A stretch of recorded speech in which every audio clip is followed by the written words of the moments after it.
कांग्रेस शासित राज्य धड़ाधड़ ले रहे हैं ये फैसले, अब आरबीआई ने कहा गलत कदम है।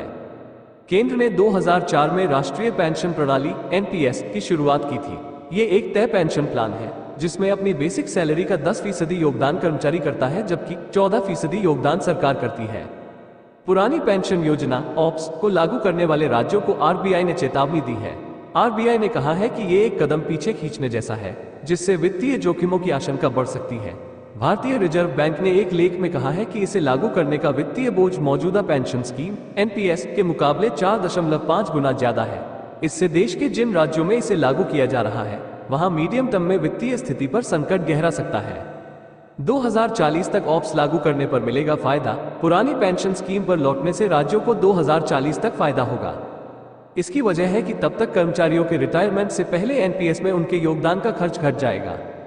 आरबीआई के लेख में कहा गया है कि इससे राज्य अपनी जीडीपी का सालाना 0.1% बचाएंगे, लेकिन उसके बाद उन्हें सालाना जीडीपी के 0.5% के बराबर पेंशन पर ज्यादा रकम खर्च करनी होगी। ये रिपोर्ट ऐसे समय में आई है जब 5 राज्यों राजस्थान, छत्तीसगढ़, झारखंड, पंजाब और हिमाचल प्रदेश ने सरकारी कर्मचारियों के लिए ओपीएस पर वापस लौटने का ऐलान किया है। रिपोर्ट के मुताबिक राजस्थान के लिए ओपीएस के लिए भुगतान नई योजना का 4.2 गुना होगा, जबकि छत्तीसगढ़ के लिए 4.6 गुना, झारखंड और पंजाब के लिए 4.4 गुना और हिमाचल प्रदेश के मामले में ये 4.8 गुना होगा। केंद्र सरकार ने 2004 में राष्ट्रीय पेंशन प्रणाली एनपीएस की शुरुआत की थी।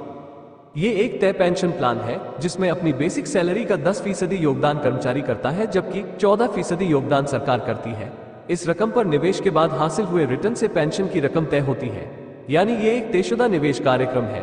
वहीं पुरानी पेंशन स्कीम में किसी कर्मचारी को उनके कामकाजी जीवन के दौरान कुछ भी योगदान करने की जरूरत के बगैर भी उसके आखिरी वेतन के 50% रकम के बराबर पेंशन की गारंटी होती है। एनपीएस से रकम निकालने का क्या है फॉर्मूला? एनपीएस के तहत किसी व्यक्ति को सेवानिवृत्ति के समय अपने कामकाजी वर्षों के दौरान योगदान की गई संचित राशि का 60% निकालने की अनुमति है। इस रकम पर निवेशक को किसी तरह का टैक्स भी नहीं देना होता है। बाकी 40% को एनुअल प्रोडक्ट में बदल कर दिया जाता है, जो निवेशक को उसकी आखिरी सैलरी के 35% के बराबर पेंशन होती है। 6 राज्यों के एनपीएस में 50% निवेशक।